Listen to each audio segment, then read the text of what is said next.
Thank you. Thank you. Thank you. Thank you. Thank you very much. Thank you kindly. Thank you. Thank you very much for your warm welcome. It's great to be back here with you again this evening. It's been a while, and I always appreciate coming and being with you. And of course, appreciate your support. And I know each time I've been here, I've promised you about our next publication, but it's definitely on the way. All right. We are definitely now expecting to be out in November. And of course, each time I talk with you, the book gets larger. At last count, Brother Sababu, my co-partner there, told me we were around about 800 pages. So we're going to try to split it up for you, maybe 4 and 4.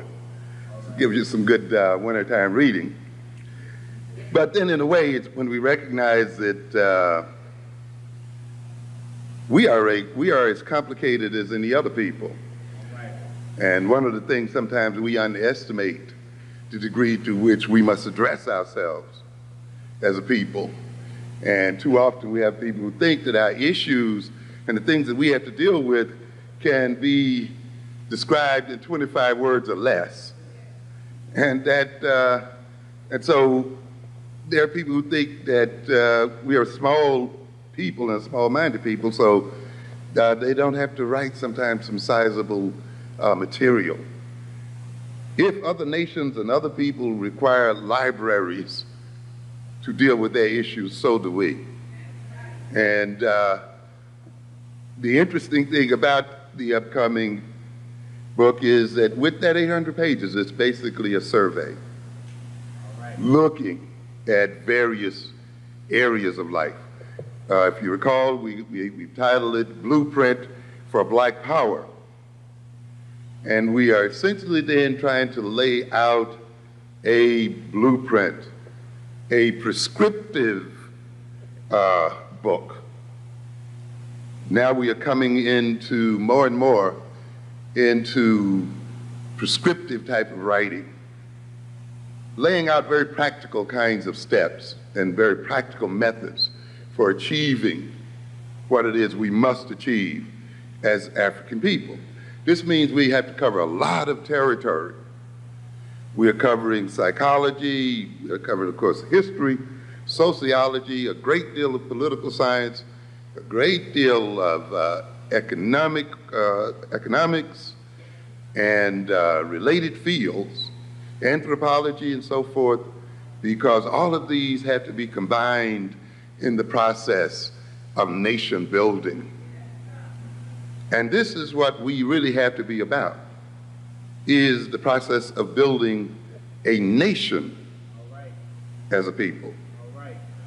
If you're not thinking in terms of nationhood, then I must say, frankly, you're not thinking seriously of being liberated. All right.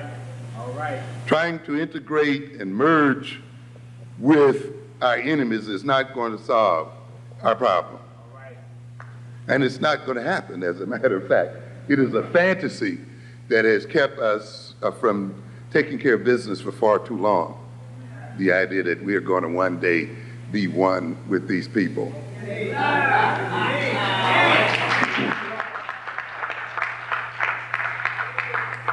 That we're going to merge into invisibility with these white folk. And even if that were possible, we should question our motives for wanting to do so. Why would you want to merge with the world's greatest criminals and thieves, with the people who have the worst values the world has ever known?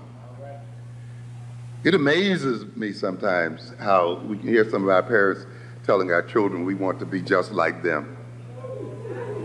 Yeah, it's a joke. It's an insult to hear Dan Quayle or to hear President Clinton come and lecture black folk on values. All right. All right. All right.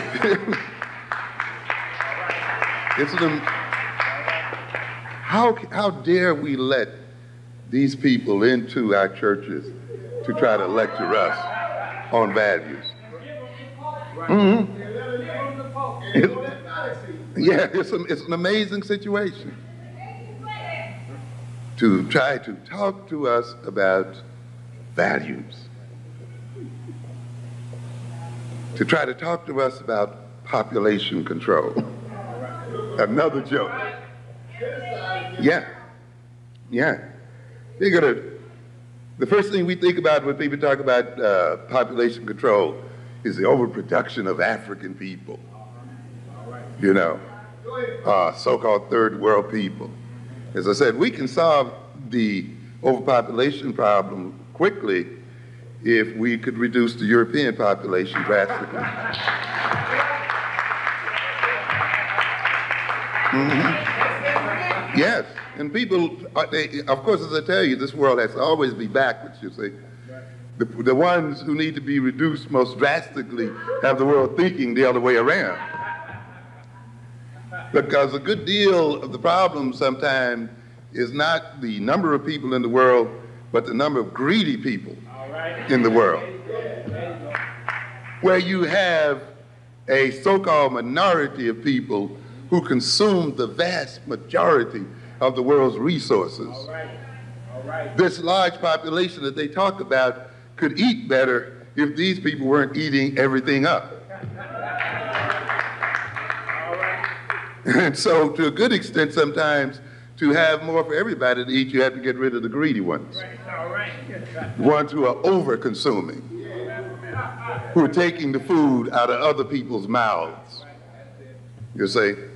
But here you have the people who rob you and take everything you got and then say, you don't have enough to support yourself. You know. And this is the kind of joke that we got going at here. And we're going to come back to this issue of values. But we're going to talk a little bit about African-centered consciousness, personality, and culture as instruments of power. Because ultimately, this is what this whole struggle is about. Power. Not loving one another and all those things we hear. Power. And to a great extent, the problems that we are confronted with today as African people and African people in America flows from our powerlessness or our inappropriate use of power. We've been made to even talk about it. We've been made to think that power is sinful and that to pursue it is a sinful pursuit. And that it's wrong. But you cannot exist without power. Without power, there is no life. A battery without power is dead. You need power to act, to behave in the world, to deal with the world.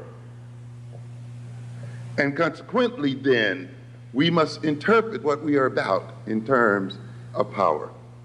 And we have the power, ladies and gentlemen. We have the possibilities.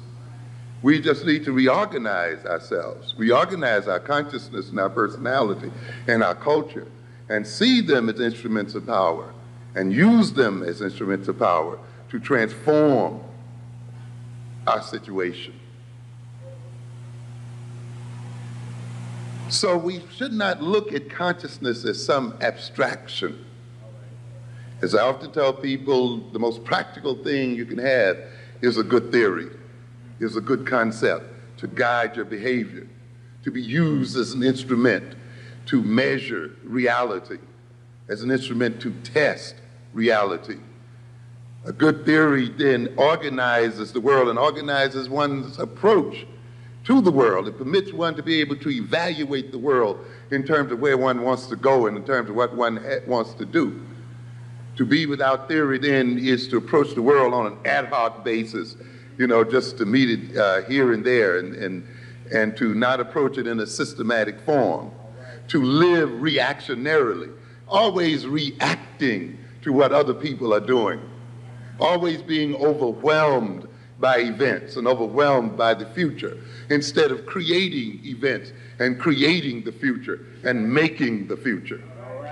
See, when one has then a good theory and a good concept, one is able to do that.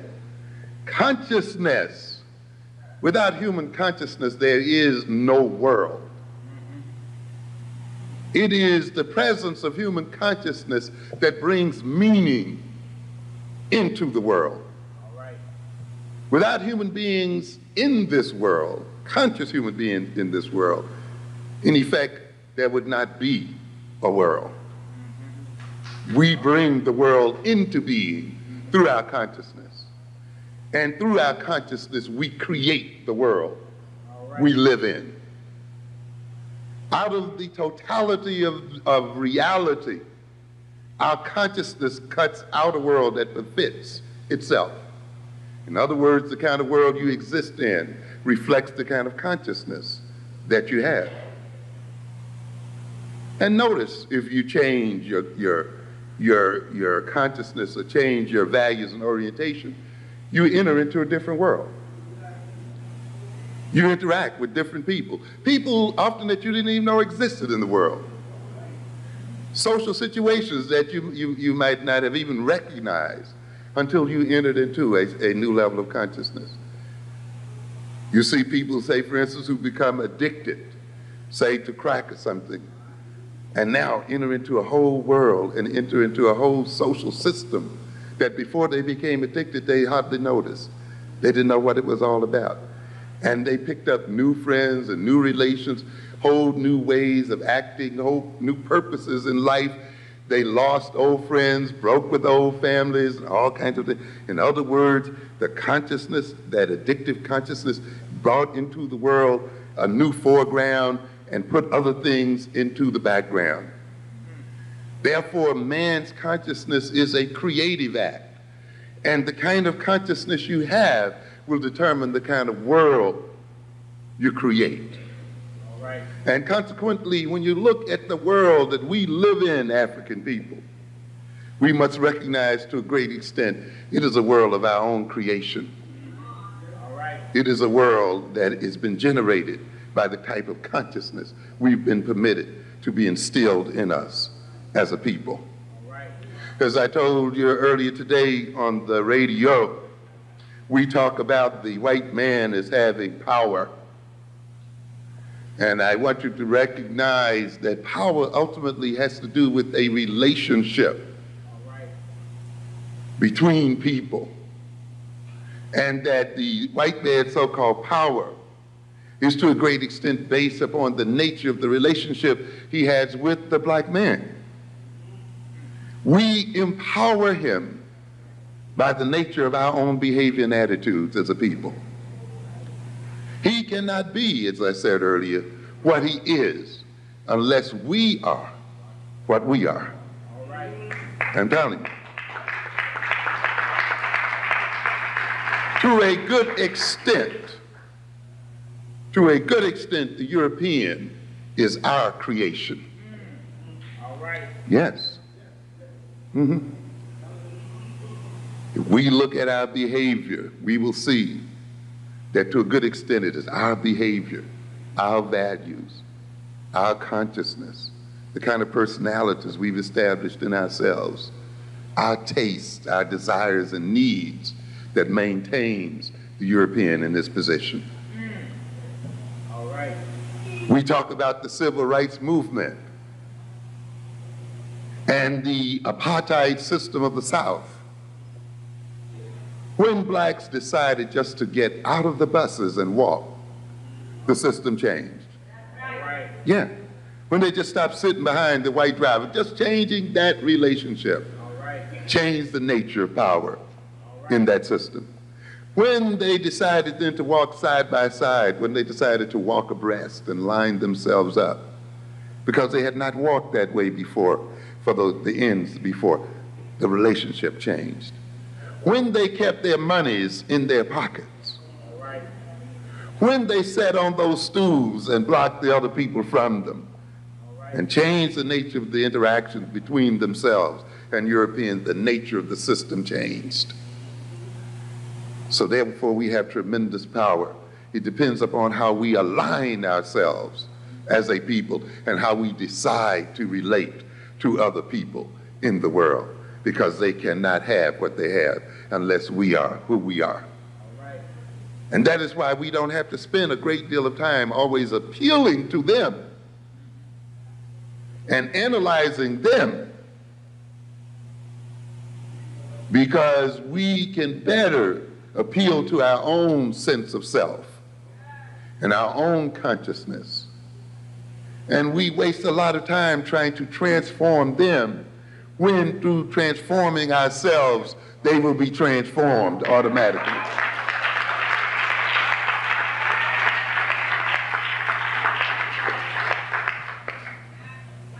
The power is in our hands. We are not destined to be the servants of white folk. That is not the destiny of black folk. No way. And we have to change this idea, because many of us are still operating on that concept. As I said this morning, many of us go to these schools to become what? Qualified. To work for whom? For them. Why do we assume that they're going to have the jobs for us? Yes. These people are having difficulty making jobs for themselves. The greatest problems that the Europeans are facing today, and the European economies are facing today, is that they are not generating enough jobs for their own people.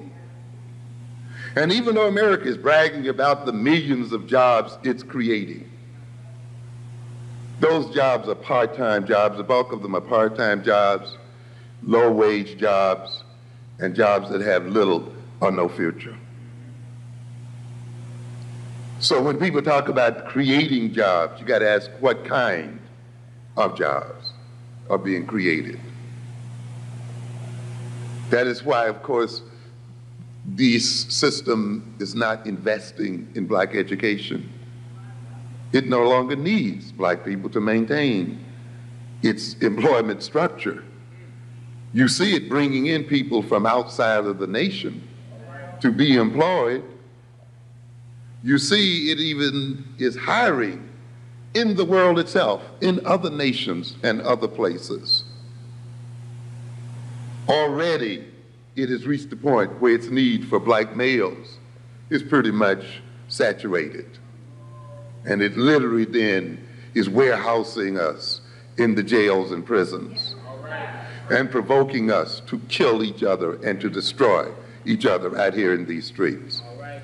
And yet we are still organizing the education of our children as if the white man still has jobs waiting for them in multitudes. How different our education would be if we sent our children to school to create jobs for themselves.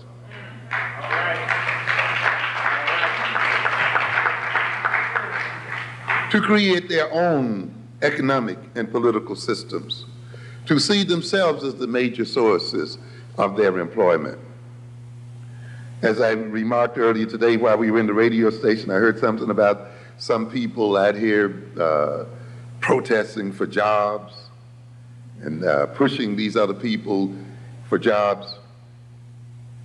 And I asked the question, do we know how many jobs we really create for other people? All right. We are a job creating people. All right. We don't realize it because we don't think in terms of nation. You see, if we saw ourselves as a nation, we could see that we create jobs like any other nation. All right. I mentioned that today. How many jobs are created by black music? All right. Yeah, look at the whole structure of the music industry. From promoters to manufacturers of the records and the tapes and what have you, to the whole entertainment field, to the sellers of music in the stores, you know what we say, the Tower Records and the other great sellers of records and music and so forth, advertising that uses our music and all these things. How many thousands of jobs are we creating as people? We're creating them, but they have them. All right. You see? All We sing the music, they sell it. We sing the music, they market it. We sing the music, they promote it, you see. We sing the music, they produce great conglomerates like Sony, CBS Music, creating all kinds of jobs. We're creating tremendous jobs for a lot of people. How many jobs do we create just buying from Koreans? Buying from other ethnic groups out here? How many people are we creating employment for in terms of our spending habits as a people and our consumption habits as a people? How many jobs are we creating going to jail? We're creating all kinds of jobs and wealth. And we must come to understand this. We are creating these jobs, and yet we are begging for jobs. This means that somewhere our consciousness has been impaired. We're begging for what we are making already. And we cannot use our own creations as a source of our own wealth. I told you earlier today that the Creator could not have intended for us as African people to be a poor people if the Creator implanted in our soils all the wealth that was planted there. We talk about the minerals and the oil and the gold and the this and the that that's implanted in African soil. So it seems as if the Creator blessed us from the very beginning with wealth and possibility.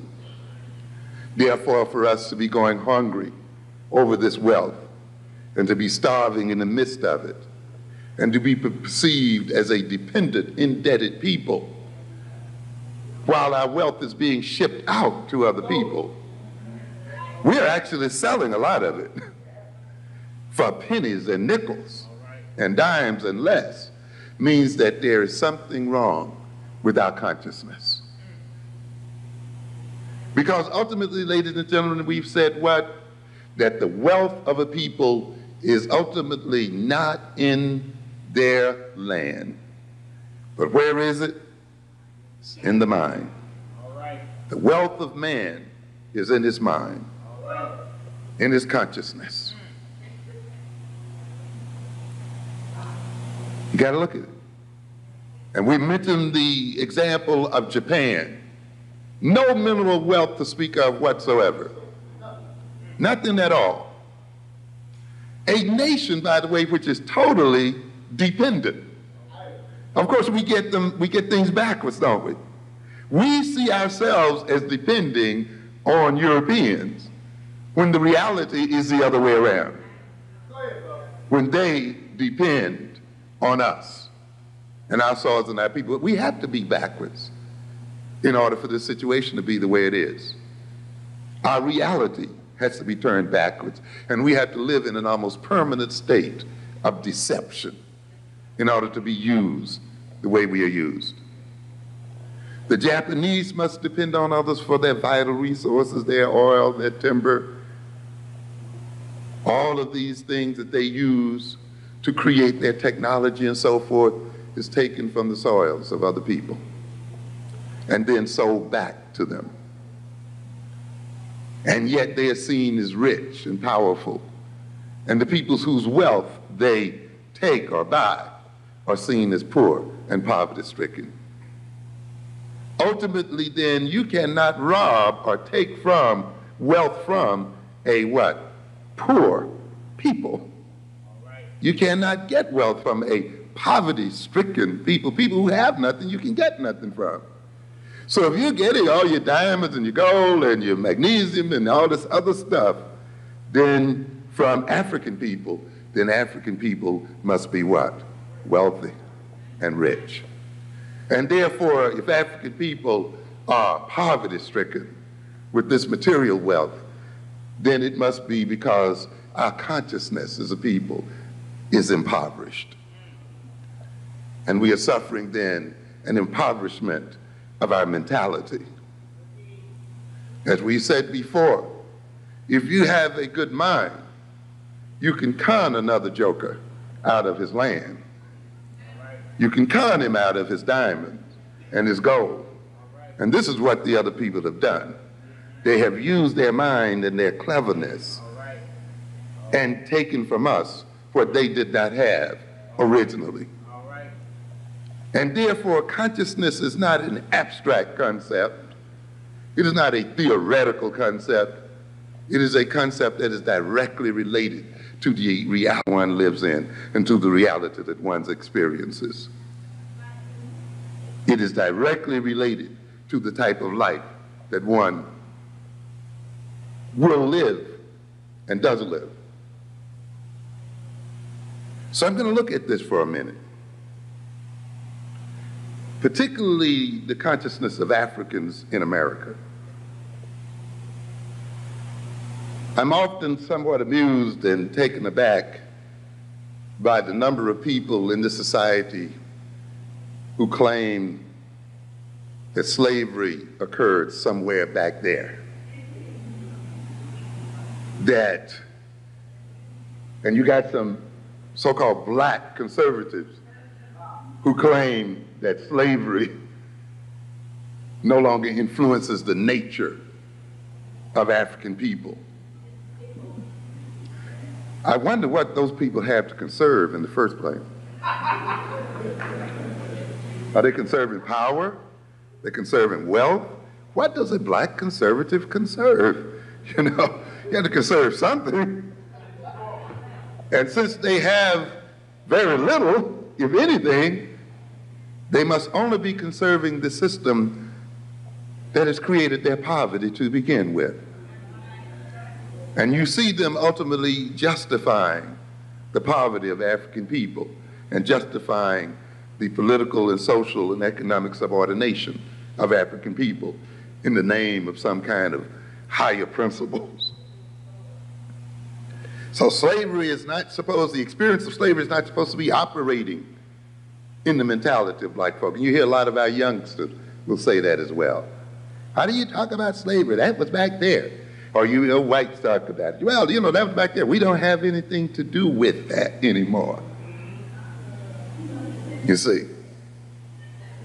And it's an amazing situation because you have to remind them that you're still living off the interests of the wealth that your forefathers earned from slavery. You are still enjoying the accumulated wealth that began with the enslavement of our people. And if you're going to enjoy the wealth that was generated by evil, then you must take the curse that comes along with it.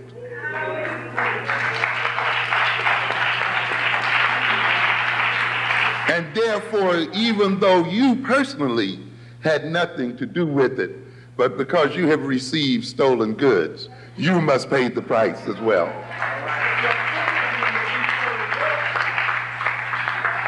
And because you fight and struggle to protect those stolen goods, and you defend them, and you organize your society and your relationship to my people to maintain them and to continue to enhance them, then you must pay the price. All right. That's why you live in terror. All right. That's why you're stabbed in these streets. That's why you're going to suffer, no matter how good you are, no matter how liberal you are.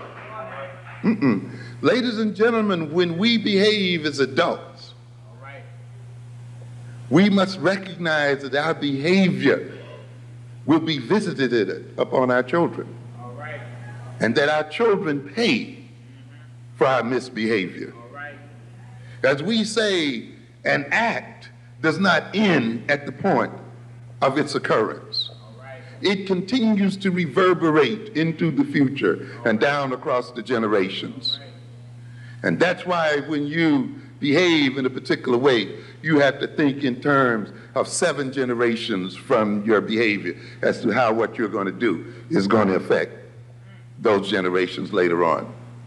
And even though those children may appear to be so-called innocent, they will still pay the price of your own misbehavior.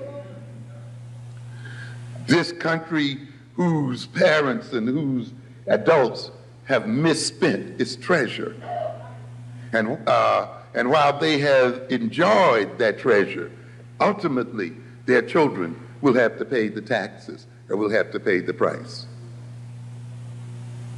So we have a bunch of people out here who think they can rape and rob the world and think that they could have enslaved the world and think then that they are going to sleep well at night.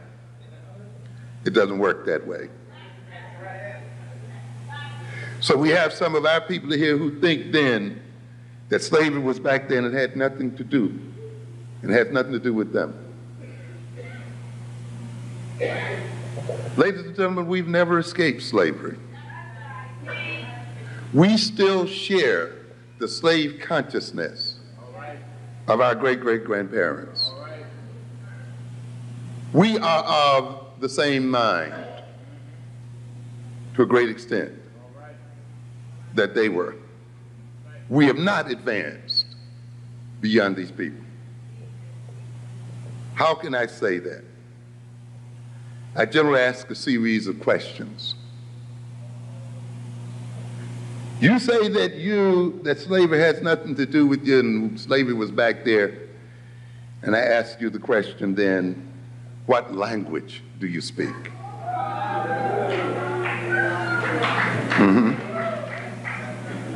When did you learn that language? Was that the language African people were speaking when we were taken into slavery in America? In other words, the language we speak at this moment is what? A slave language. The language that our slave ancestors were forced to learn. And we still speak it, and you can still hear the pidgin, the Creole, and the other kinds of stuff in our language right at this moment that they had to go through. That language, with its words defined by history and by an experience, is the language we use today to guide our behavior. It's the language we use today to talk to ourselves. It's the language we use today to learn about ourselves and to learn about the world. It's the language today we use to try to understand ourselves. Is there no wonder then that we are still confused? So we have not escaped slavery because we are still using a slave language and we speak the language of slaves. What kind of food do you eat? You say soul food? Was that the food of African people? Slave food. The food that we find most satisfying, the food that we find that sticks to our ribs, the food that we call down home, a food that we learn to eat in the quarters. And yet we dare say that we have escaped slavery, that we have nothing to do with those people back there, that was back there. When our whole very social life and social relationships, our very definition of ourselves as a people, our very attempt to commune with ourselves is mediated by the food of slaves. Understand what I'm trying to get at? And how can you say that you exist in a different consciousness from another people? What kind of uniforms are we wearing? Huh? What kind of clothes are we wearing? Were these the clothes of African people? Huh? This is what we got to look at. Yes. What is this to say then that we've escaped slavery? What kind of names do we respond to? Yes. Yes.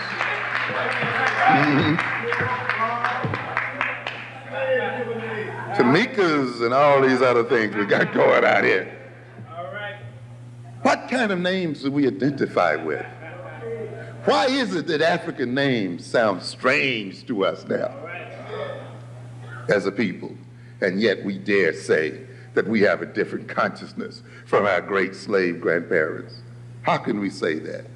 We are still of the same consciousness, and we are still in the same position because we are still servants of the white man. And our reason for being in America is to serve white folk and to generate wealth for them. And there has been no change at all in terms of our relationship to these people.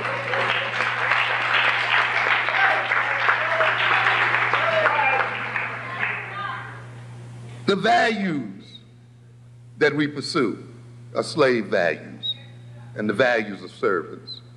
The social relations that we create and interact with were built and developed during the periods of slavery. We have not escaped it at all. But it is time for us to change the slave consciousness, this consciousness of servitude that is still too much with us today. And ultimately, we ask the question that's closest to home for a lot of people. When we claim that we've escaped slavery, and the slavery was something back there which has nothing to do with us today. And then I ask you the question, what kind of God do you worship?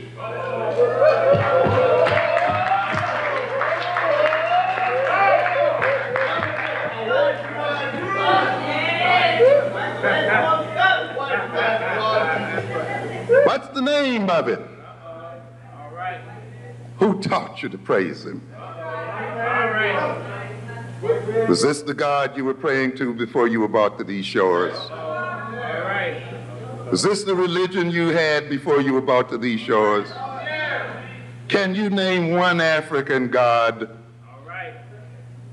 How can you then, who define yourself, the very essence of yourself and the very essence of your soul, and organize the very nature of your life here on earth, based on a God handed to us by our slave masters, claim that you have no slave consciousness and are not related to slavery? All right. In other words, then, ladies and gentlemen, we are not Africans. All right. We are possessed by spirits and demons.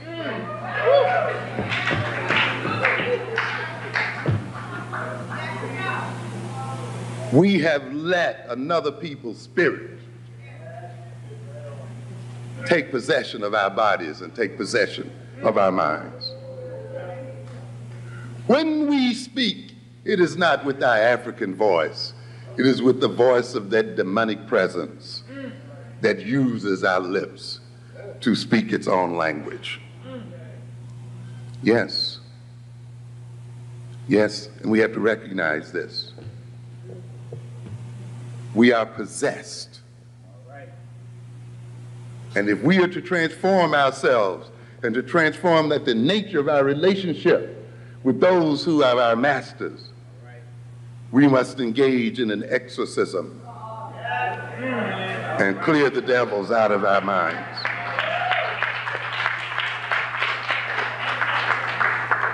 And at this time, then, it'll pay you to read a little bit about demonic possession. And we have to be demonically possessed. Because if we talk about black-on-black violence, self-defeating behavior, self-destructive behavior, then we could not be possessed by a beautiful and wonderful God. We must be possessed by a demon. It's interesting to look at the literature on possession. We have a couple of types of possession. One is called a somnambulistic possession. Somnambulistic. Soma, in this instance, having to do with sleep. You hear it in the word sominex. You know, ambulistic, to move around. Ambulatory, right? So we're talking about people who are what? Sleepwalking. They're not awake, but they're walking around. The body is moving and it is walking in an organized fashion and walking systematically, but the person is still asleep. And in somnambulistic possession, then, the individual's original self has been repressed and displaced, And the spirit, and he identifies with the spirit that possesses him. And his I and the spirit's I are one and the same. We have a lot of that here today. Where the spirit that has been implanted in us, we have taken to be us, and we've identified with it. That is why in defending ourselves, we end up defending the people who rule over us. In defending our ego, we end up maintaining the social structure that has destroyed our ego to begin with. And you see it in our youngsters, who will fight and kill in the name of respect, and fight because their egotistic orientation has been insulted. And therefore, in defending their ego, they do not kill the people who destroyed their ego, they kill each other. And maintain the ones who destroyed them in the first place in power. And that's why the subtitle of my book, Black on Black Violence, was Black Self-Annihilation in Service of White Domination. We are killing each other in order to maintain this system. We have let ourselves become possessed by a spirit such that when we become aggressive, we aggress against the self instead of those who are the source of our aggressive orientation. We talk a lot as a people about self-hatred.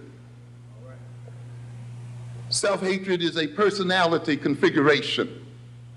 It is a form of personality organization.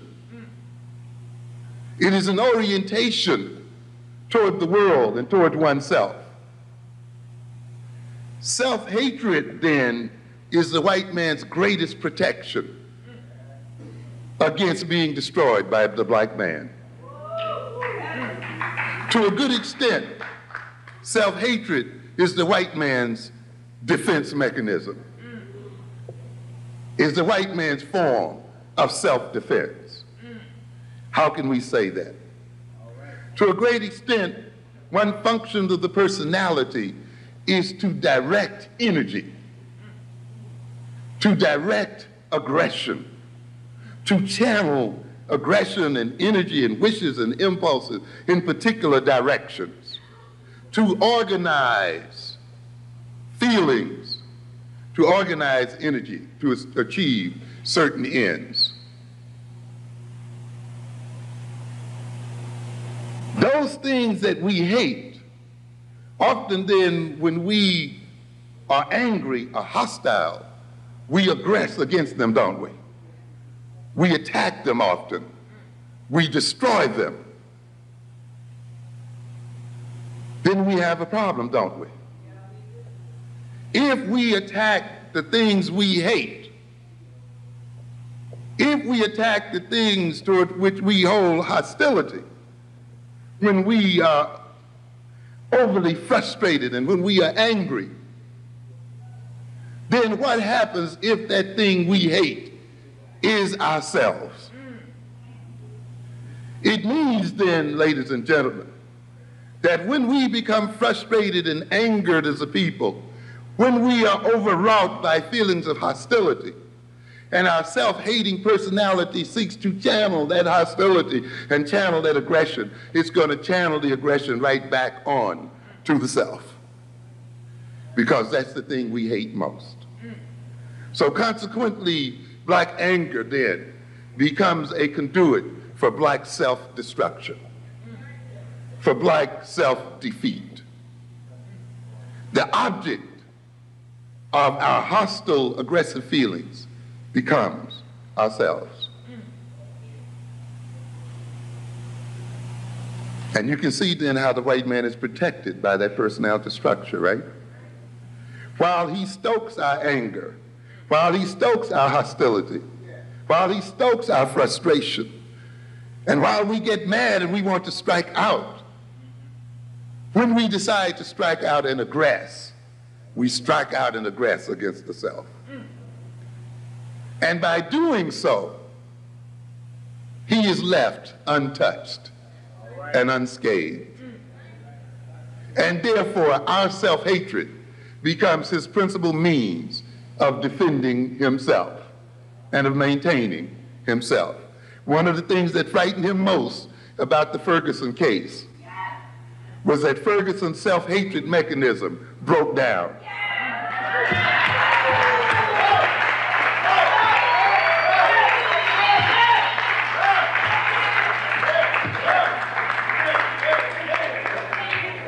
Unlike many deaf, dumb, and blind Negroes, he knew who his enemies were. And so when he got angry and hostile, instead of going out to drink himself to death, instead of going out to smoke crack and destroy himself, instead of going out to killing someone who looked like himself, instead of going out to commit suicide and put himself in a place to be destroyed by somebody else, he went directly to the source of his frustration.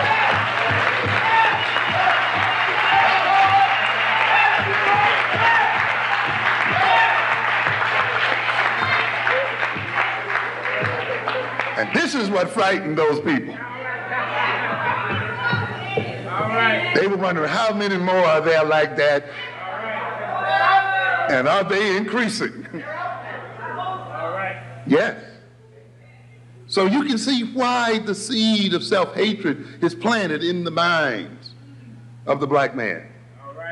We spend a lot of time about what it does to us, but we got to look at it because I've told you before, every maladaptive characteristic in the black psyche is there for white folk. And it's not purely there because they hate you, or they misunderstand you, or they don't know who you were, what you're. It has nothing to do with all of that. I tell people, when you analyze the so-called aberrations in the black personality, you must always ask the question, what are their social functions and roles? Who benefits from this aberration in the black man's mind?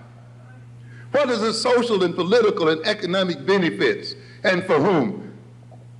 Who gains from this particular orientation in our minds? And then you begin to see why it's there and what its function is.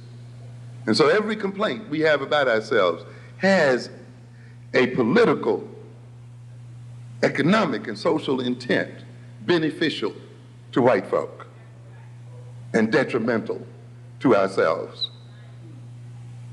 And that means then, somewhere along the way, we became possessed by these orientations, and they were implanted in our personalities. We have come to identify with them as our natural selves, as our natural orientations. We have assumed that they represent who we are. And we have now then found many ingenious ways to defend the demons that possess us.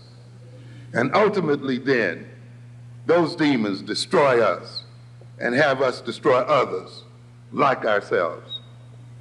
There's another form of possession we call lucid possession. In this sense, the person at least has a sense of self, and they have the sense that there's another spirit in them. And they struggle with that spirit, sometimes losing the battle every now and then. They become obsessed with their struggle, with the spirit, and in a sense then are disenabled by that struggle. So some of us are in that state. We're not quite satisfied with the identity we have. We know somehow that there's a deeper African self in us. We're also aware that there's a Eurocentrically implanted demon in us, and we wrestle with it daily. There's another type of possession we talk about here, and that's spontaneous, what has sort of occurred spontaneously against our will. This is in contrast to one we talk about as artificial, one deliberately created. What do we mean by that? When we go into a particular social setting, such as a church or such as a rock concert or the like, and we go through a set of rituals and behavior, we go there and go through these behaviors and rituals and songs and dance as a mean of deliberately being possessed by what? The Spirit. And having our bodies taken over and being possessed. And then we say, we feel what? The Spirit. We feel the Spirit living within us. And so consequently, much of our life is about provoking, through artificial means, spirits which take over us and assume control of our behavior. Latent possession means when we are possessed and we don't even know that we are possessed. And I think that defines a lot of us.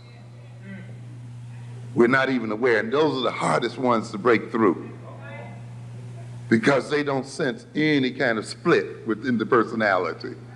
They and their possessing spirit are one and the same. And when you try to exorcise their possessive spirit, they feel as if you are attacking them personally.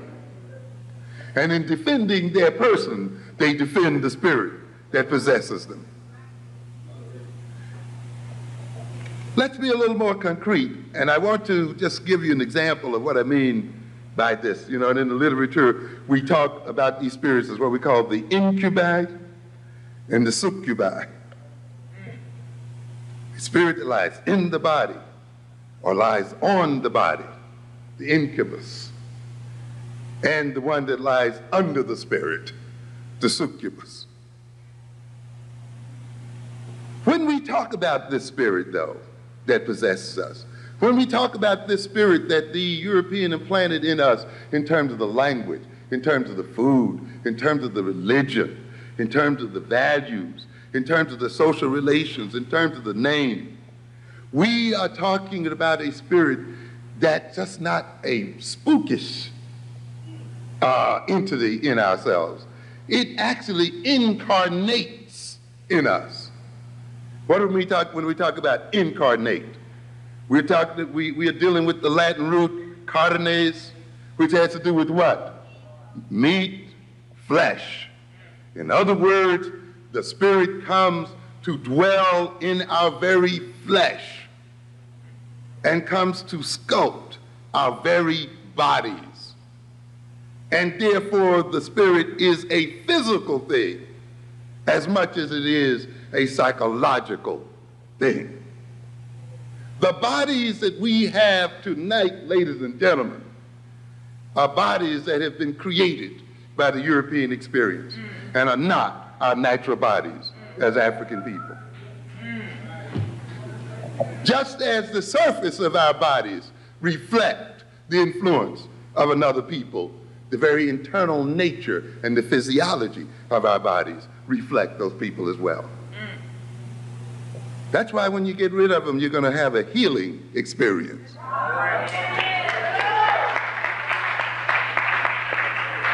And your whole body will change. I've read some of this before, but let me read it again, I think, in this context. This is most dramatic, and the things I'm talking about are most dramatic when we study the so-called multiple personality. And let me read you a description here that was printed in the Times. And those who might be familiar with it, indulge me here, because I think it points out to something. It begins, when Timmy drinks orange juice, he has no problem. But Timmy's just one of close to a dozen personalities who alternate control over a patient with multiple personality disorder. And if those other personalities drink orange juice, the result is a case of hives. What are we saying here? We got one body, but depending on what consciousness possesses that body will react to the drinking of orange juice with or without hives. It will break out in blisters. So if it drinks orange juice when one of the other personalities is possessing it, welts and hives will break out right there. If Timmy comes back, if the new consciousness comes back and takes over that body, the hives will disappear almost on the moment. In other words, then, there's a different body for a different consciousness. It goes on to say then that medical disorders are found to differ from one sub-personality to another. In other words, even though these so-called personalities possess the same so-called body, each personality has a different order of illnesses associated with it. Each personality is vulnerable to a particular type of ailment, one way or the other. So what are we talking about? We are saying that each consciousness, which is represented by each personality, creates its own body, creates its own physiology, and thereby creates its own vulnerability to various ailments and so forth. You see, you get people in medical school who try to teach you that disease only occurs as a result of some kind of viral syndrome or some kind of entry into the body of some bacteria or other thing, and certainly that is a part of it, and certainly there's reality there. But the body must interact with the viruses and must interact with the disease entity. And this is what we talk about when we talk about the immune system, that health is not necessarily the absence of the disease, but the capacity of the body to resist the disease, to stand up against the disease. And so consequently then, when these bodies are taken over by different personalities, these personalities apparently change the nature of the immune system of those bodies, making them vulnerable to diseases when one personality is present and not so when another is present. Which means, ladies and gentlemen, then, that the nature of the consciousness which possesses us as persons will to a degree determine the illnesses to which we are vulnerable as a person and as people. And a lot of the illnesses, physical and other diseases that we suffer then, are mediated by the nature of the consciousness that we've permitted to possess us as a people. So to a great extent, the defeat of disease, the maintaining of health, must not only be pursued in terms of discovering new drugs and these kinds of things, but must involve self-discovery and self-knowledge. It goes on to state that in people with multiple personalities, there is a strong psychological separation between each sub-personality. Each will have his own name and age. Does that strike the bell? What did we say earlier? To what names do we respond? Are they the same names to which we responded prior to slavery? So in other words, as we got the new slave personality, we got what? New names. Yes, yes, yes. And we were changed. To a good extent, our names were given us to designate our new consciousness and our new situation. Each will have his own name and age, and often some specific memories and abilities. In other words, each personality has its own history, has its own biography, has its own memory. And you look at Negroes when they have a certain consciousness and look at the history they remember.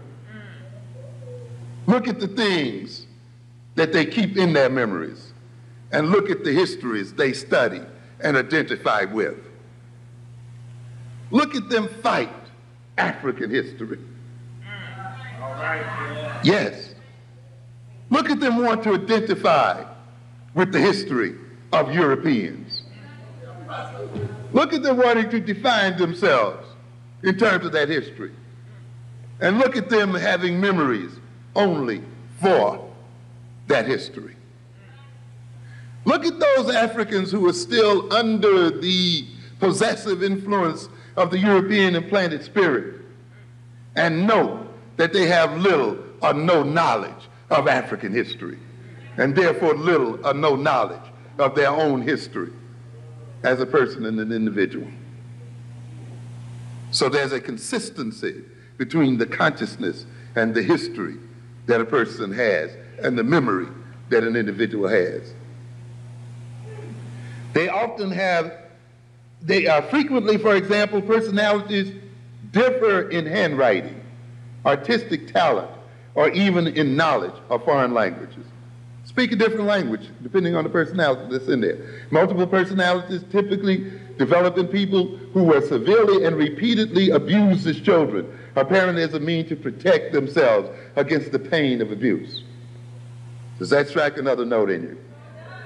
Often only one or two of the subpersonalities will be conscious of the abuse, while the others would have no memory or experience of the pain. To a great extent, the personality of the African American today has been shaped by our desires to escape the memory of the slave experience, to deny its existence. We don't want to talk about it. We don't want to come in terms with it. We don't want to re-experience it psychologically. We don't want to know about it. And therefore our lives becomes defined by eternal escape and avoidance of reality and of history and of a knowledge of who we are and how we came to be who and what we are. And consequently, we cannot act upon the reality of our history, and we guide our behavior and define ourselves in terms of a fantasy as history and a misinterpretation of reality. This is what it is. Yes. How did we get this religion we talked about earlier? I talked about Star Trek, and we talk about the time warp that Star Trek depicts quite frequently, of how people move from one state of consciousness and one world and are suddenly flipped into a new world. They go through a warp, and suddenly, all of a sudden, everything that they used to use to guide themselves no longer counts. The language that they used to speak can no longer be understood in the new world. The values that they used to guide their behavior are no longer workable. In fact, it gets them into trouble. The gods, the culture, the nature of the social relations, and all of the things that they used prior to meeting the warp no longer suffice. Now they must learn new values and new behaviors and new orientations in order to adapt themselves to the new universe that they live in. We are in that kind of position today. Think about the African in the world the African lived in prior to being brought across the oceans. Think about the gods we praised. Think about the organization of our society.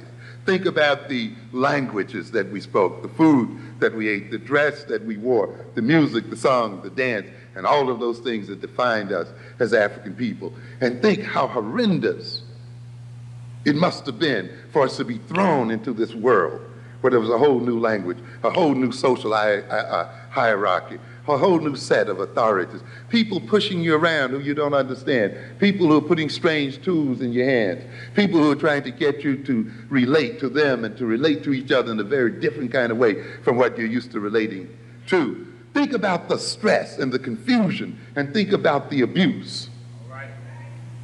Think about the horror of that situation our parents and great-grandparents were put in. And there was somebody that said then, if you pray to this God, if you talk this way, if you dress this way, if you relate this way, you'll get a greater sense of security.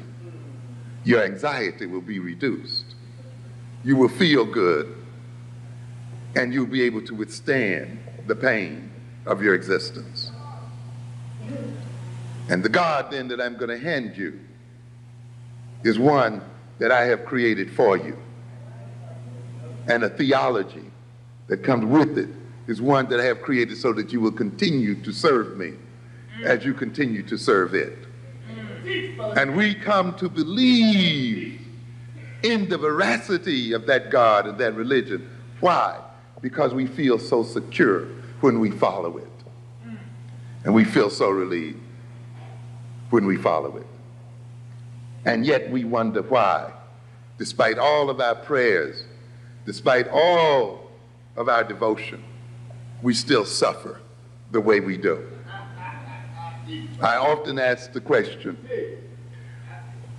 why is it that the people who prayed the most have the most of their children in the jails of America today? Who shout and kick over the benches and so forth, are filling up the prisons and have the children killing each other and addicted out here in these streets. There must be a problem here, ladies and gentlemen. We must reorient ourselves to our religion. We must reorient ourselves to our gods, because apparently we don't have the appropriate orientation. Because as that book you read says, you can tell a tree by what? The fruit it bears. And therefore, if it bears bitter fruit, or if it bears no fruit at all, the God you worship says it is but fit to be hewn down and thrown into the flame and consumed. Read your own Bible. It gives you a very practical measure as to whether the religion you're pursuing is an appropriate one. And that measure says, look at the fruit that it bears. And if then the kind of religion and the God you're pursuing ends up having your sons in the jails of America, and ends up maintaining African people in slavery and servitude in their own lands and everywhere, then something is wrong in terms of how we relate to that religion and that God, because the outcome is wrong, and the outcome is destructive. And it's because we don't want to confront the abuse that we went through and deal with. You see, when you go through that time warp, the only way you can ultimately come to understand the new world is to understand what happened when you went through that warp that transformed what? The personality, that made the personality what it was. And I find that interesting when further over, when I read here of what happens when the personality moves from one personality to another, when the body is possessed by one personality and that personality is displaced and another one comes in. It says, during the switch, there is typically a period of seconds or even minutes when heart rate, breath rate, and other physiological markers show a disorganization that is followed by a new pattern typical of the personality that is emerging. In other words, then, we go through a period of disorganization and stress, and then the personality is reorganized to fit into the new circumstances. We can't continue to pursue this, but it's interesting to look at the changes in blood pressure that each personality brings about, the other kinds of changes, physical changes that are representative of the personality. So what are we saying here then? That each personality has its own name, its own history, its own memory, biography, way of speaking, language, way of thinking, way of perceiving itself, its own vulnerabilities. Each personality generates its own life space and generates its own types of social relations. Each personality has its own tastes and appetites and its own morality. So to a great extent then, if we look at the problems and issues that confront us today as African people and see those issues in terms of the consciousness, we would recognize that we must rid ourselves of the consciousness that has been implanted in us by our European masters.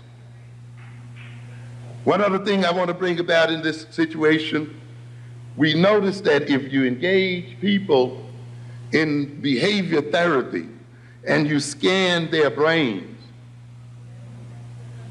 and look at how their brains metabolize energy, there's a relationship between the areas of the brain that are rapidly using energy and the type of mental activity a person is undergoing and the type of physical behavioral activity the person is undergoing. Each personality, each type of orientation has a blueprint in the brain in terms of the various areas of the brain that are functionally relating one to the other. And it's interesting to note, for instance, if we look at something called the obsessive compulsive personality, the person who cannot stop repeating a particular behavior, no matter how irrational it may be, the person who must wash their hands every 30 minutes, even if they are not dirty, but who are compelled to the point that they wash their hands to the point of rawness because they cannot stop, is this kind of person. The person who is absorbed by a particular type of image, by a particular kind of thought or orientation that they cannot get out of their minds. This is what we talked about. We were talking about the obsessive compulsive personality, a rigid, repetitive personality. We note then, if you scan the brains of these personalities, that certain areas in their brain are intensely active. For instance, we talk about their frontal lobes, the so-called orbital lobe of the brain, the orbital cortex of the brain, the part of the cortex that is above the eyes, the part of the cortex that concerns itself with intentionality and purpose and direction and motivation, and the connection of that cortex to the lower brain, to the what we call the caudate nucleus, that part of the lower brain that deals with repetitive behavior, that deals with monitoring, that deals with modulating behavior, that deals with, in its connection with the hypothalamus and with the thalamus, with senses, with the distribution of the senses, and with organizing the senses. When we look then at the compulsive personality, we notice that these areas are intensely active, and active in a way that they maintain the symptoms of that personality.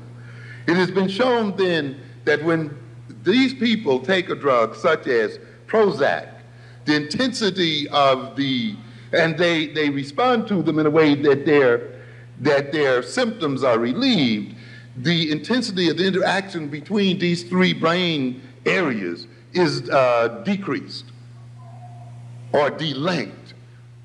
It has also been noted then that you can put these same types of people through behavior therapy. That is, by changing the nature of the social relationship between the therapist and the patient, changing the nature of the rewards and punishments that the patient undergoes in an effort to change the patient's behavior, by changing the way the patient thinks about what is in their mind, thinks about the problems that they're in. And when you can successfully then reduce the symptoms of the compulsive disorder through this social conditioning, we note too the same kinds of physiological brain changes that occurs with the intake of the drug occurs with the intake of social training. Now, what are we saying then? Yes, that too, but what we're saying ultimately then is that the nature of the consciousness and the nature of the experience of the individual physically transforms the brain and physically transforms the way the brain operates. And therefore, when we talk about consciousness, we're talking about something that is real. We're talking about something that transforms both the psyche and the body. One of the things that you note when the individual is possessed, that the facial muscles change and that the body itself changes in a way that it literally incarnates and represents the nature of the spirit that is possessing the individual. So to a good extent, if you're in certain religions, you can tell what particular spirit is possessing the person by the very nature of the behavior that the individual is exhibiting and the very shape of their very physiological body and their face. In other words, ladies and gentlemen, once we get the spirits of these demons that the Europeans have implanted in our bodies, our faces and our bodies themselves will be transformed. To a great extent then, a lot of the way we look and a lot of the way we have organized ourselves physically is a result of the type of consciousness that we have. To a great extent, and I will begin to wrap it up here, to a great extent, the kind of consciousness that inhabits us reflects the kind of culture that we live in, the nature of the culture that we are a part of. Recognize, ladies and gentlemen, that culture cannot exist outside of our minds and of our bodies. Culture does not exist out there. History does not exist out there. History and culture can only exist in the minds and bodies of people. If there were no people in the world, there would be no history in the world, no culture in the world. Culture does not stand outside and direct us. It is where? Inside of us, and it directs us from the inside. Culture is instilled in our bodies and in our minds. And we have to keep that in mind, because sometimes we tend to see it as something separate from ourselves. Culture indwells in us, and it inhabits our bodies. Our history dwells in us, and it inhabits our bodies.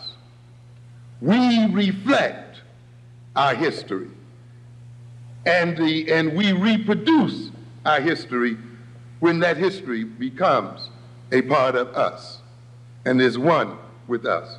We tend to see culture in terms of music, in terms of the kind of dance we have, in terms of the songs we sing. And that is a part of culture. But ultimately, culture is deeper than that. Culture is a way of thinking.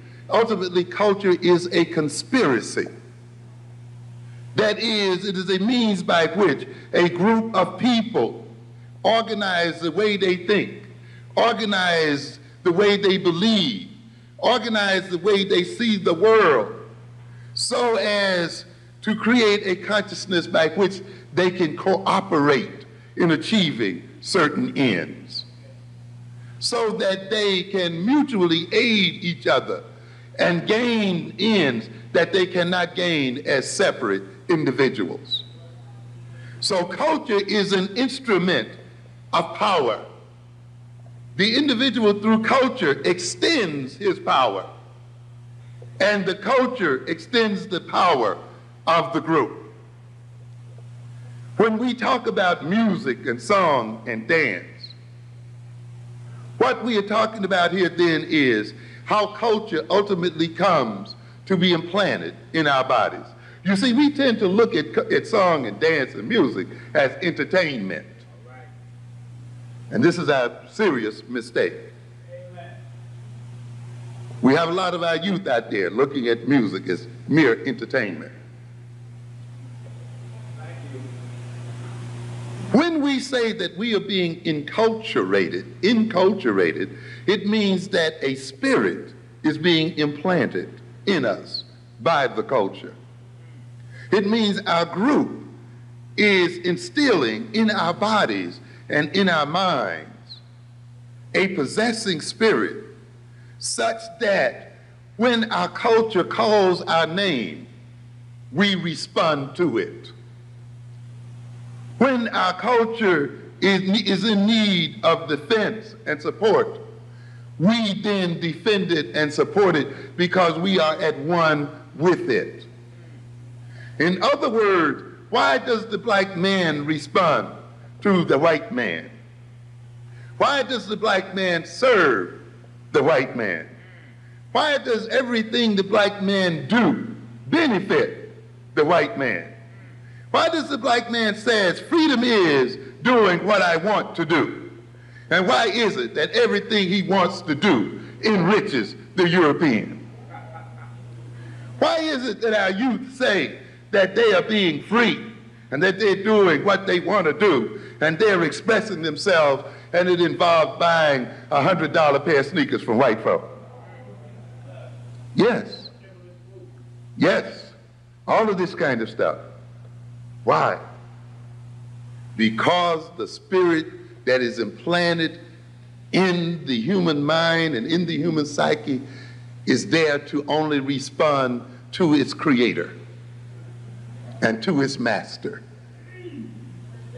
And therefore, when you let another people generate a spirit in you, when you let another people generate certain values in you, when you let another people generate a certain look, generate a certain reality for you, when you let another people let you see yourself in a particular sort of way and see your own people in a particular sort of way, they have implanted a spirit, and that spirit has been created by them, and that spirit only responds to them. And it only responds to them in terms of furthering their interests and working against the interests of the body it possesses.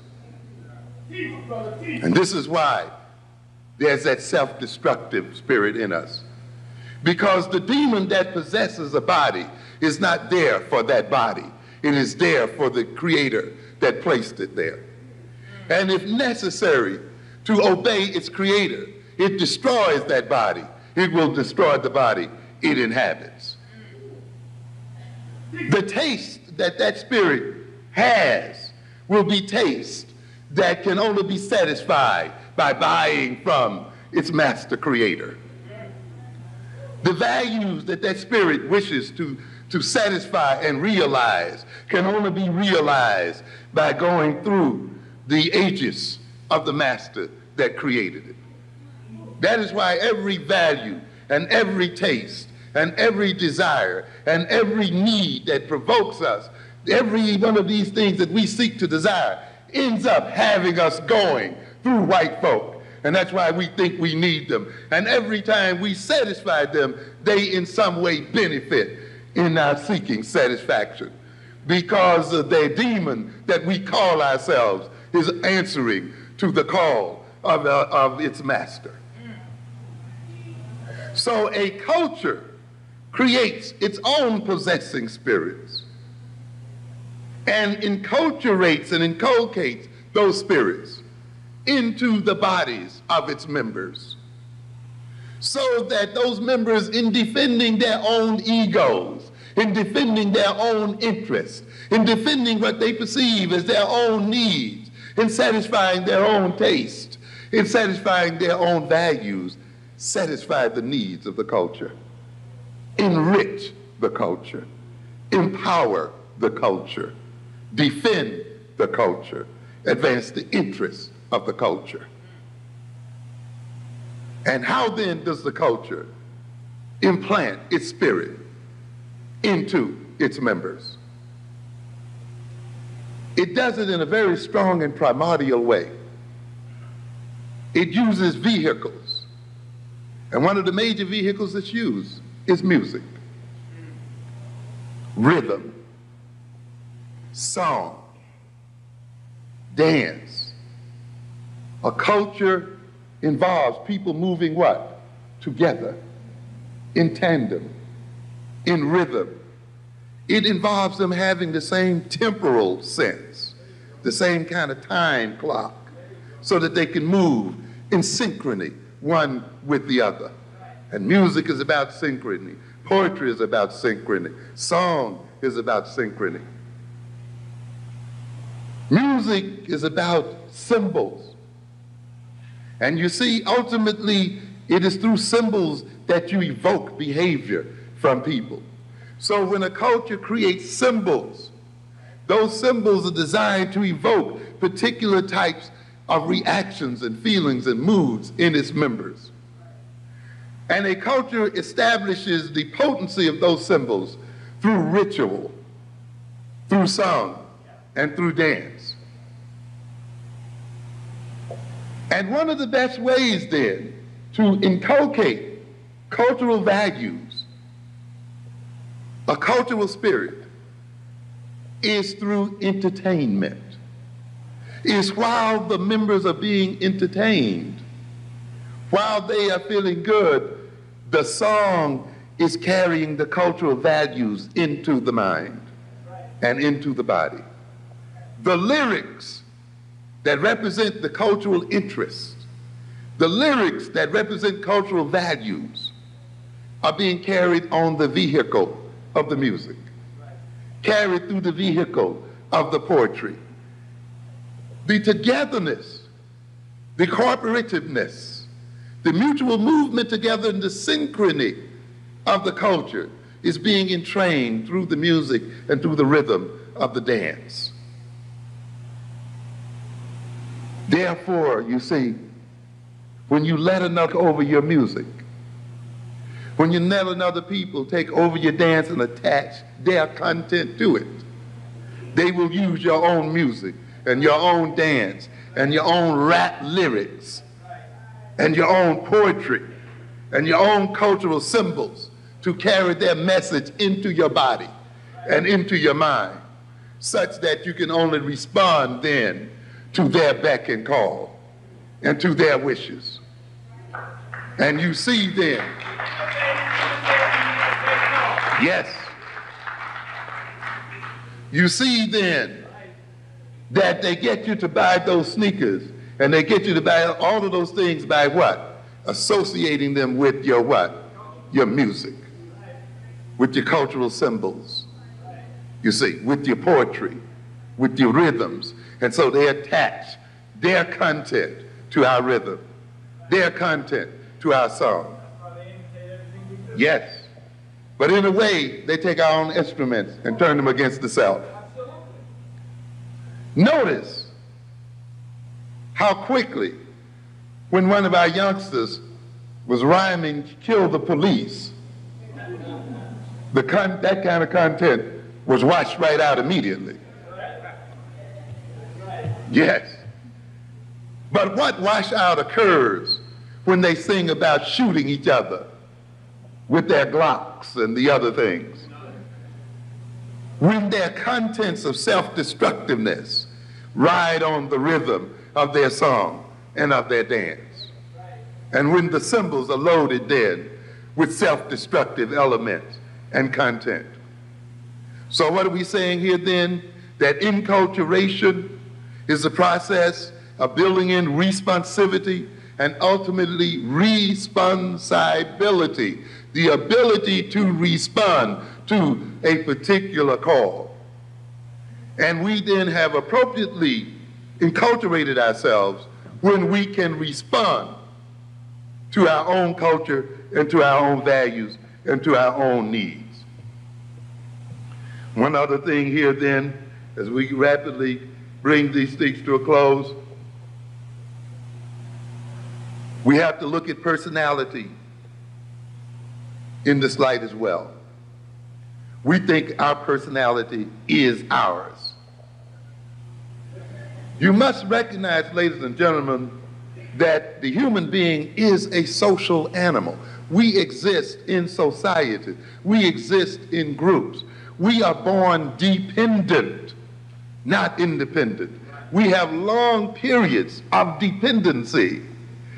And it is the social relationship between ourselves and our mothers and ourselves and our group that protects us during our long periods of dependency. And in a sense, we never quite get over our dependency and need for one another. And so consequently, we are social animals, and we must then respond to social situations. Our personalities, because they may be our personality, does not mean that they are not inculcated with a social spirit, and they're not designed for a social end. In other words, the individual exists for the social unit, not for himself. We see individuality as something that is just for ourselves. Why are we individuals? We're individuals to a great extent because when our culture and our group confronts problems, we want to maximize the possibility that we will solve those problems by the fact that different individuals look at those problems in different ways, and they can contribute their particular perspective to the group, and those perspectives can be used as a means for solving the problem for the group. So even individuals are there to strengthen the group. You see, if all the people in the society thought just alike and saw the world just alike, they thought no differently one from the other, the society would be soon defeated because it would be uncreative. It would not be innovative. It would not be able to change its perspective of a problem in a way so that it can solve it. So what does it do then?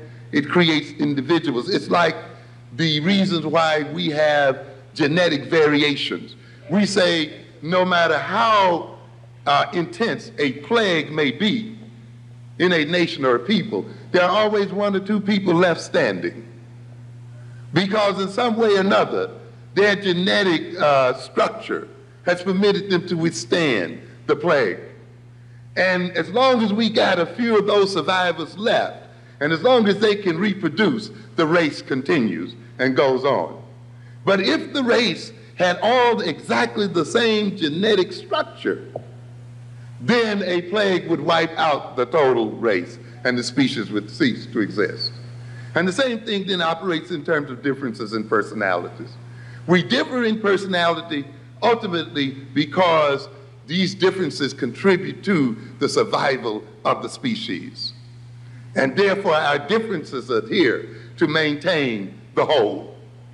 So the main problem of a society is to maintain enough cohesion so people can act together and behave together and act in synchrony one with the other and cooperate with each other, but not be too overly organized so that they cannot bring their own creative perspectives to problems and issues. You see, and this becomes the problem of society. So there must always be that tension between being in the society and obeying its rules, but being a little bit off so that we can say, hey, maybe if you look at it this way, we can work it out and we can deal with it this way. So the personality itself must carry the element of society within itself. But the thing we must note, that personality, consciousness, and culture are cultural creations.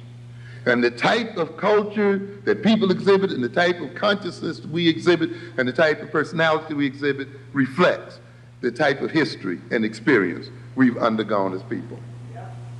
When you let another people then be the determiner of your history and experience, they then become the determiners of your consciousness, of your personality, and of your culture.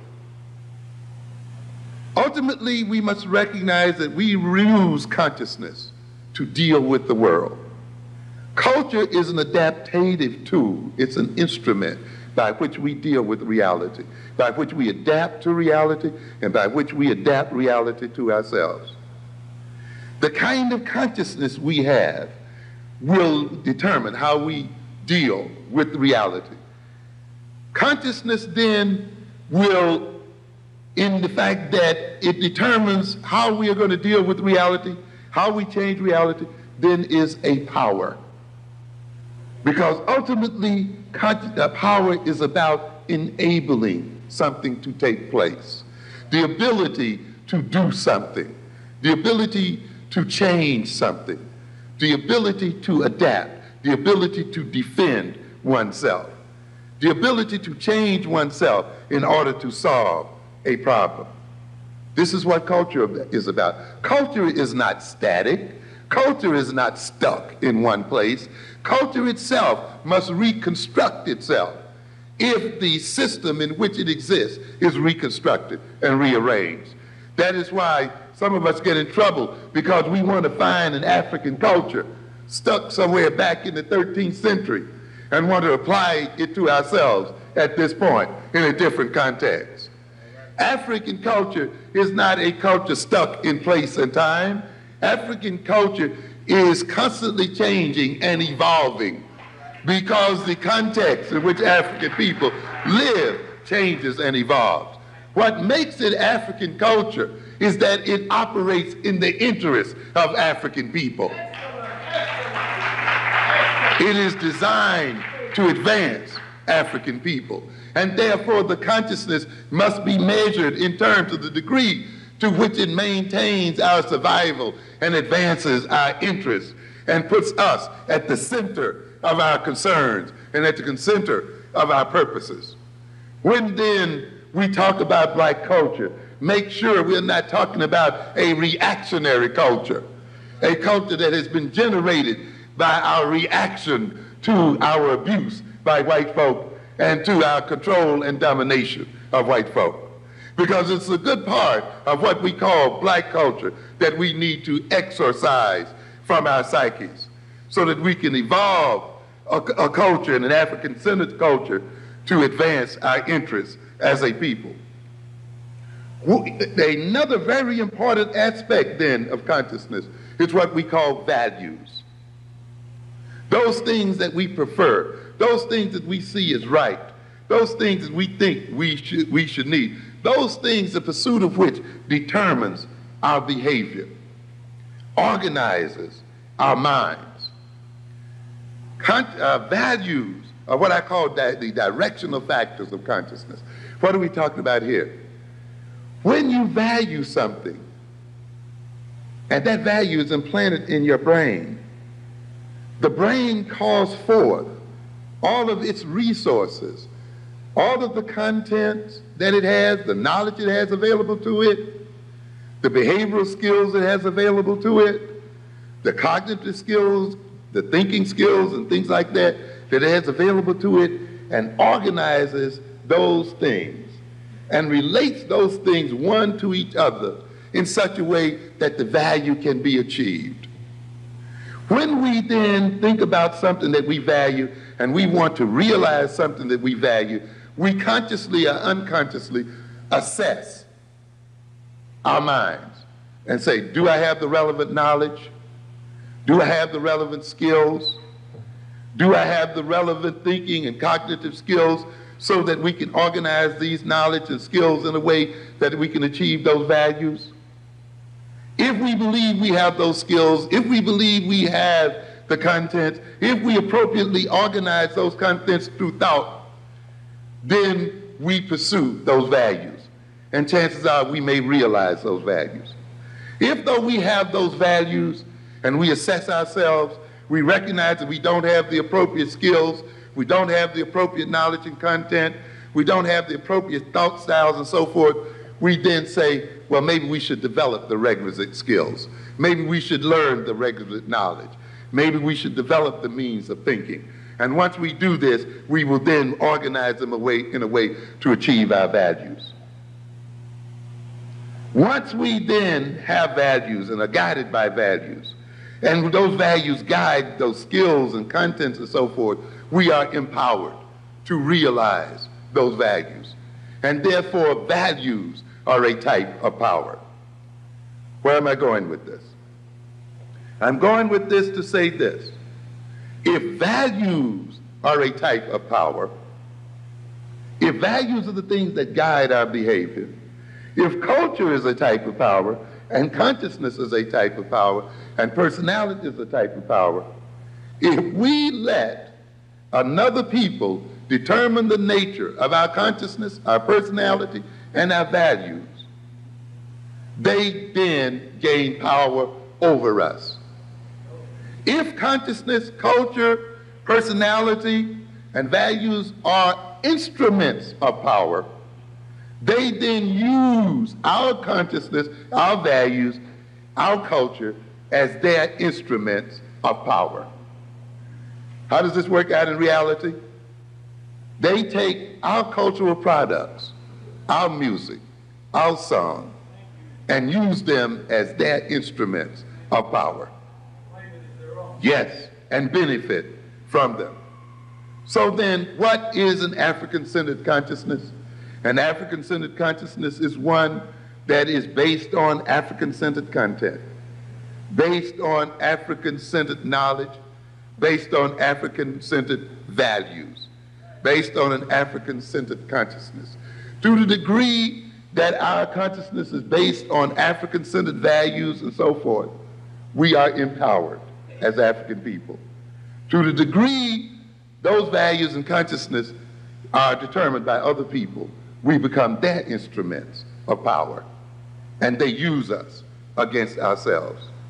So consequently, if we are to be empowered, and if our power is to work in our interests, then our consciousness must be an African consciousness. Our values must be African values. Our personality must be an African-based personality. If not, we may suffer first ethnocide and then genocide. What are we saying? It means that our culture will not be functional in a way that it protects our interests. We must then, as a people, develop a new African consciousness, an African-centered consciousness, and that means we must develop it based on an African history, African culture, and African values. Most of all, we must develop an African sense of nationhood. All right.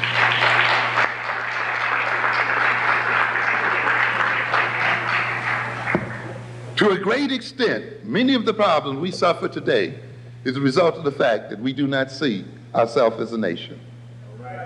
And yet, we complain about how we are segregated from everybody else. We complain about how we are not a part of the mainstream, how we are not a part of the economy, how we are shut out from the government and the political process. If we are not a part of these things, and yet these things are what defines a nation, then we are not a part of the American nation. That nation is a white nation. We are then, in effect, a de facto nation, but we are afraid to recognize it. If we looked at ourselves as a nation, we'd see many of the reasons why we are where we are as a people. Why? Because if we looked at ourselves as a nation, we would see why we have the problems we have. Why do we have some of the problems we have? For the same reason other African nations have the problems they have. Why? Because we permit our resources, human resources and material resources, to be used by another people. We export them. We, like any other African nation, are an indebted nation. We are over-indebted. When we talk about the African nation suffering from being overburdened by debt, we don't recognize we're talking about ourselves. When I ask here tonight, how many of us owes another black institution, another black person major debt, we would get very few hands. But if I ask how many of us in this audience tonight owed a white person, a white institution, a non-African institution, great debts, we probably all had to raise our hands. If you recognize that then, and you add this up in terms of a nation, not just yourself as an individual, but if you look at all of us as individuals and in terms of a nation, you will recognize then that as a nation, we owe an enormous debt to other people. And one of the reasons why then we are poverty-stricken is not because we don't have money. It's because all of our money is being used to service the debt that other nations own, that the white nation in America owns. And because we spend so much time paying our installment plans and paying our money out to these other nations of people, we cannot save our monies, we cannot accumulate our money and create wealth so that we can employ ourselves as a people, so that we can support our families as a people, so that we cannot build the schools we need to build to educate our children the way we need to educate them as a people. And consequently, we have the similar problems that all African nations have almost, where they cannot build highways or build schools or build hospitals or build institutions, communication systems and other systems, because all of the wealth that they are generating is being exported out to European nations and other nations to whom they owe debt. But you can only see this when you look at yourself as a nation. And when you look at yourself as a nation, then you can see that you can change this problem by changing the debt relationship you have to other people. I was looking at an issue here the other day when we were talking about looking at African nations, and we talk about the African nations as monocultures, meaning that they often exist by shipping out one or two major products, cocoa or cocoa beans or oil or gold or something like that, and they ship these products out into what we call a buyer's market. That is, the people they sell these products to set the prices that they're going to pay for these products. So that many of these nations now are being paid less for their products than they were paid 30 years ago. And yet the nations that buy their products and lower the prices on their products are selling them back those products in processed form and selling them back their own products that have been manufactured here for higher and higher prices. And then we wonder why Africa is in debt and why Africa is impoverished. But that is the result of the fact that they're caught up in an impoverishing mechanism. But we need not talk about the continental African because we are in the same situation here today. The African American nation is a monoculture. What is the commodity that we sell? Labor. We're not selling much manufacturing. We're not selling much other products. The major commodity that we have to sell was the commodity that we were bought over here for in the first place. And what was that? Labor. And now we are selling our labor in a buyer's market, meaning that the people who buy our labor are buying it at the prices they set. And they keep devaluing the price that they're willing to pay for our labor. On top of devaluing the price, they're no longer even demanding the labor. So after a while, we won't be able to sell our labor at any price. And we will then be totally deprived as a people. And therefore, we are caught in a similar position. And just as there's social disorganization in our African nations, there's social disorganization in the American nation. You cannot have your wealth flowing out of your nation. You cannot enrich other people at the expense of yourself and not have social disorganization. And that means then, if we look at ourselves as a nation, the African American nation must do what all African nations must do. We must capture our own internal resources. We must gain control of our own internal markets. We must trade within ourselves as a people and a group and generate wealth within our own nation as a means of counterbalancing our dependence upon Europeans and upon the white nation itself. But in order to do this, we must have a nation consciousness. We must now organize and relate to ourselves as a nation of people. When we look at our relationship, we say to the Koreans as a nation, we see the same relationship that Japan has to America as a nation. You notice that they are bargaining right now, negotiating, right? Japan is building up its resources. It is blocking out U.S. industry from its nation, yet it is entering into the American markets and selling there and taking out the wealth of the American markets. If we look at our relationship to Koreans, to Dominicans, to other groups, we'll see the same relationship where those groups can enter into the African American nation, set up shop, ship out its wealth day by day and night by night, and yet the African American entrepreneurial nation is not permitted to set up shop in their midst, is not permitted to carry wealth from their nations. And they then grow fat on the surplus that they gain from the African American nation. This means then that if we think of ourselves as a nation, we must protect our internal markets from the intrusion of outsiders. We must not permit them entry into our nation. As I look and I see down the 125th streets, yes, and look at our people locked outside there in the outside, and some people claim that they are protesting this kind of thing. I agree with our vendors there that if black men and black women cannot make a living on that street, then no other people should be permitted to make a living on that street.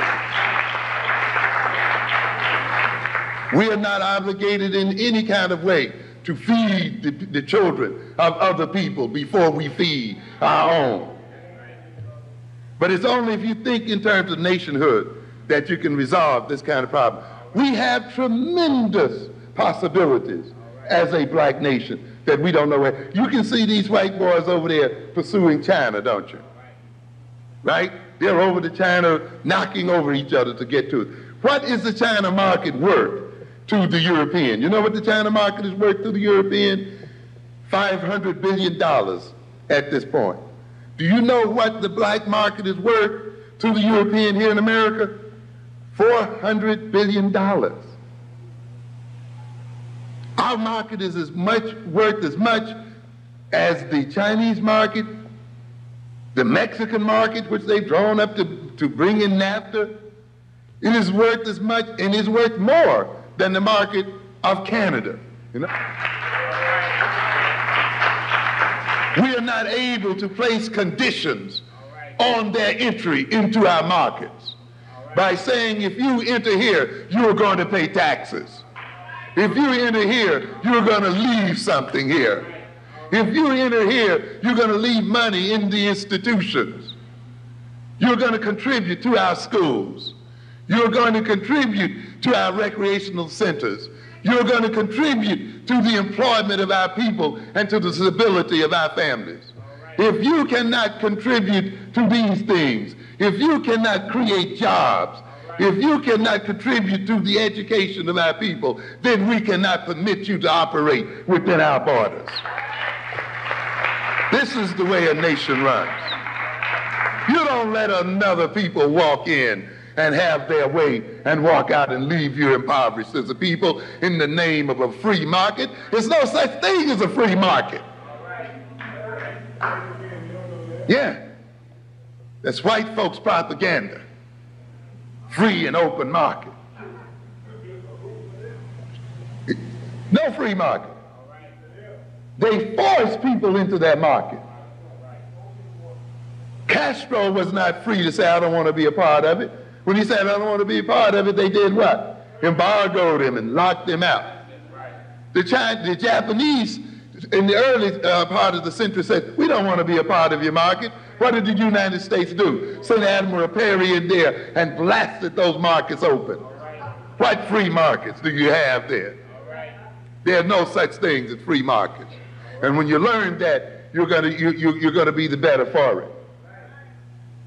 And we got the markets, but we are not taking advantage of them.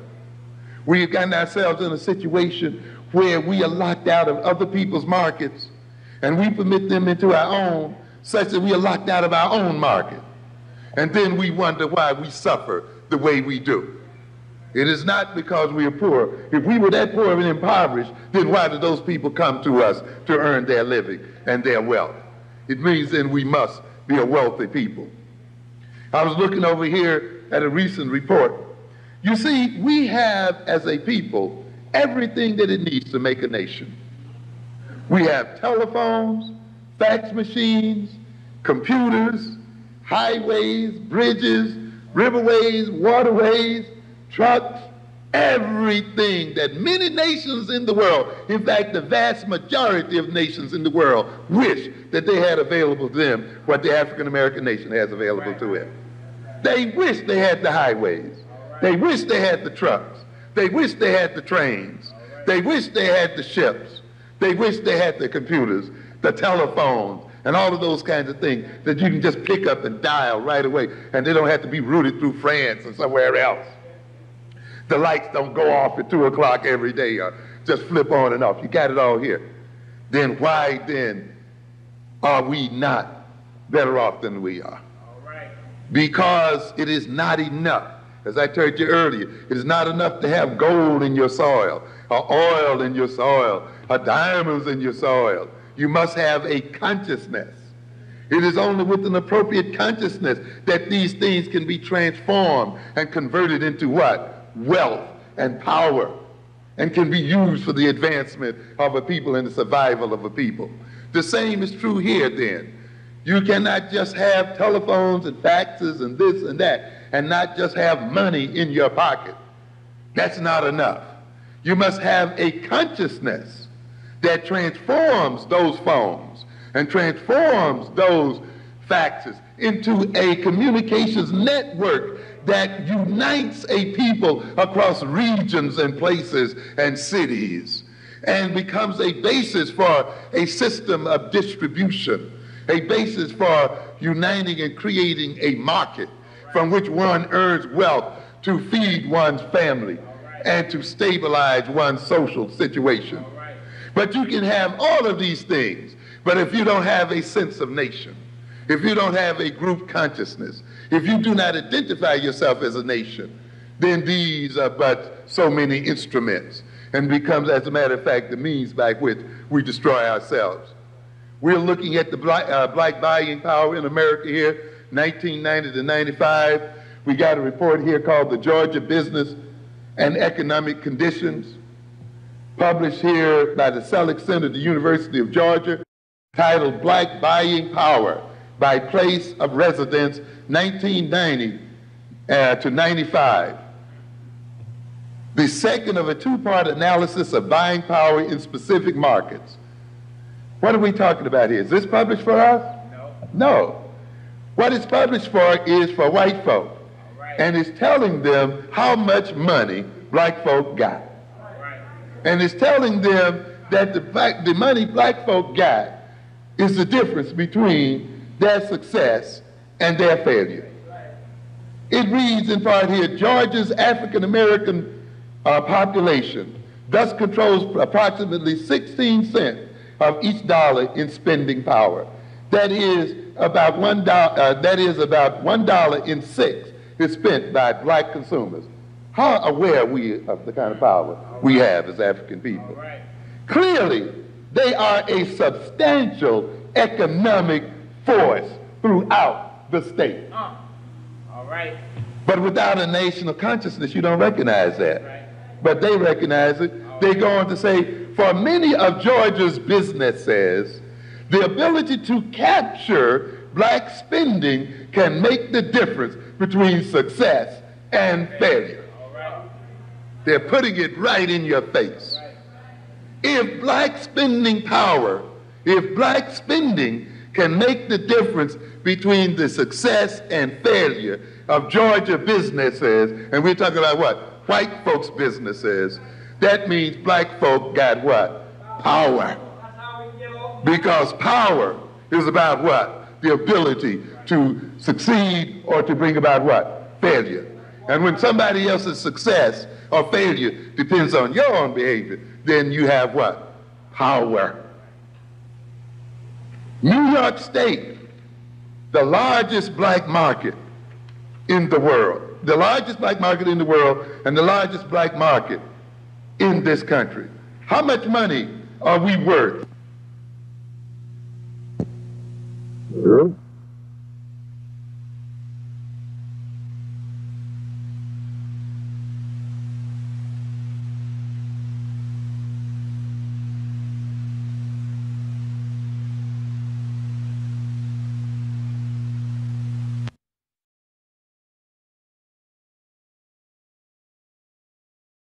We are not able to place conditions on their entry into our markets by saying, if you enter here, you are going to pay taxes. If you enter here, you're going to leave something here. If you enter here, you're going to leave money in the institutions. You're going to contribute to our schools. You're going to contribute to our recreational centers. You're going to contribute to the employment of our people and to the stability of our families.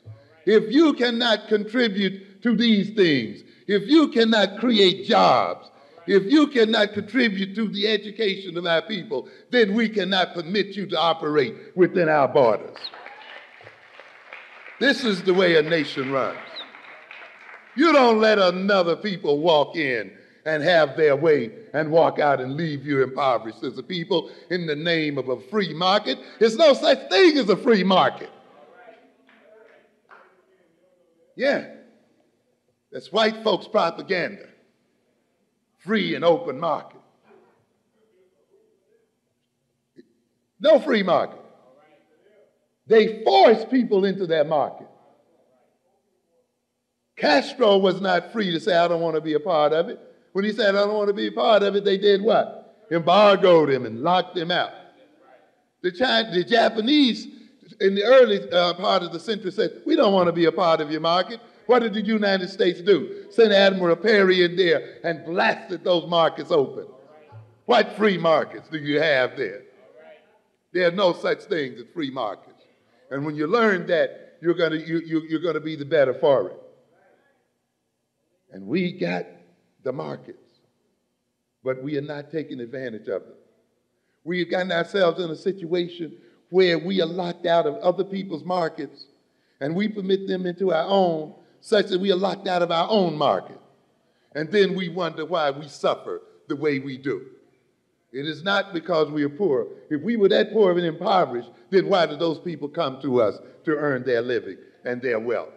It means then we must be a wealthy people. I was looking over here at a recent report. You see, we have as a people everything that it needs to make a nation. We have telephones, fax machines, computers, highways, bridges, riverways, waterways, trucks, everything that many nations in the world, in fact, the vast majority of nations in the world, wish that they had available to them what the African American nation has available to it. They wish they had the highways. They wish they had the trucks. They wish they had the trains. They wish they had the ships. They wish they had the computers, the telephones, and all of those kinds of things that you can just pick up and dial right away, and they don't have to be routed through France or somewhere else. The lights don't go off at 2 o'clock every day or just flip on and off. You got it all here. Then why then are we not better off than we are? Because it is not enough. As I told you earlier, it is not enough to have gold in your soil, or oil in your soil, or diamonds in your soil. You must have a consciousness. It is only with an appropriate consciousness that these things can be transformed and converted into what? Wealth and power, and can be used for the advancement of a people and the survival of a people. The same is true here then. You cannot just have telephones and faxes and this and that and not just have money in your pocket. That's not enough. You must have a consciousness that transforms those phones and transforms those faxes into a communications network that unites a people across regions and places and cities and becomes a basis for a system of distribution, a basis for uniting and creating a market from which one earns wealth to feed one's family and to stabilize one's social situation. But you can have all of these things, but if you don't have a sense of nation, if you don't have a group consciousness, if you do not identify yourself as a nation, then these are but so many instruments and becomes, as a matter of fact, the means by which we destroy ourselves. We're looking at the black buying power in America here, 1990 to 95. We got a report here called the Georgia Business and Economic Conditions, published here by the Selig Center at the University of Georgia, titled Black Buying Power by Place of Residence, 1990 to 95. The second of a two-part analysis of buying power in specific markets. What are we talking about here? Is this published for us? No. What it's published for is for white folk. And it's telling them how much money black folk got. And it's telling them that the money black folk got is the difference between their success and their failure. It reads in part here, Georgia's African American population thus controls approximately 16 cents of each dollar in spending power. That is about $1 in 6 is spent by black consumers. How aware are we of the kind of power we have as African people? Clearly, they are a substantial economic force throughout the state. But without a national consciousness, you don't recognize that. But they recognize it. They go on to say, for many of Georgia's businesses, the ability to capture black spending can make the difference between success and failure. They're putting it right in your face. If black spending power, if black spending can make the difference between the success and failure of Georgia businesses, and we're talking about what? White folks' businesses. That means black folk got what? Power. Because power is about what? The ability to succeed or to bring about what? Failure. And when somebody else's success or failure depends on your own behavior, then you have what? Power. New York State, the largest black market in the world, the largest black market in the world and the largest black market in this country. How much money are we worth in New York State, black people? You know how much money we are worth? $61 billion. That is a lot of money. This represents well over 10% of the buying power in New York State alone. I'm speaking of the area, the New York, Connecticut, tri-state area. And what does that mean? Now, but don't look at that absolute figure. Look at what would happen if we reinvested that $60 billion. If we put that $60 billion in black businesses, in black trade, if we invested that $60 billion in gaining equity in the major American corporations, if we use that $60 billion to gain equity in African countries. You know, I was just reading a piece this week about the fact that black investment bankers, a couple of black investment bankers, are selling as much as $100 million of bonds for the African Development Bank. Yes, another black investment banker is selling something like $500 million of securities for African businesses and infrastructural development. What does that mean, African people? That means that if we were knowledgeable of corporate finance, if we were knowledgeable of investment vehicles, we could literally finance the development of Africa. And by buying securities in the African Development Bank, by buying bonds, by buying other investment instruments in African corporations, even if they're owned by white folk, because once we buy the shares, we become the owners. In other words, then, by using black wealth, we can become the vehicle for financing African growth and development.